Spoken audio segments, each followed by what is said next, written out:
Mga kadugit, tingnan niya, nag-comment si Kappa Girl. Ang sabi niya, Tito Dugs, ibili mo ako ng crispy marshmallow. Sobrang sarap nun. Lagi ako naubusan sa school eh. Please! Dahil mabait akong dito at order naman si Kappa Girl. Senit! Eto na, binili ko na si Kappa Girl ng crispy marshmallow. So, unboxing na natin. Tenen! So mga kadagat, eto na ang crispy marshmallow na pinabili sa akin ni Kappa Girl. Isang color pink at isang color green. Eto sa kanya at eto pamimigay niya sa classmate niya. So mga kadagat, tara, tikman na natin.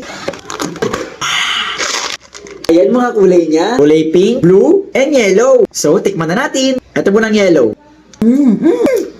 Maasim siya na lambot na matigas. Kaya pala sinabi na crispy marshmallow. Okay, yellow 10/10. Next, ito naman blue. Mas maasim tong blue talagang malakas ang tama ng lasa niya. Okay, kaya pala favorite to ng mga estudyante, laging ubos sa school. Next, ito naman pink. Okay. Ito ang lasa niya, medyo sweet and sour. Medyo sweet and sour.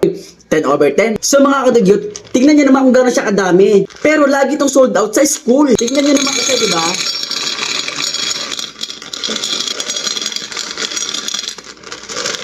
Tingnan niyo mga kadugyot, hindi ko nabibilangin kung gaano kadami yan. Pero laging sold out. Tapos ito pang lagayan, pwede niyo pang gamitin kung sakaling ubos na. Ngayon, nung natikman ko, naintindihan ko na bakit laging ubos. Kasi masarap talaga siya.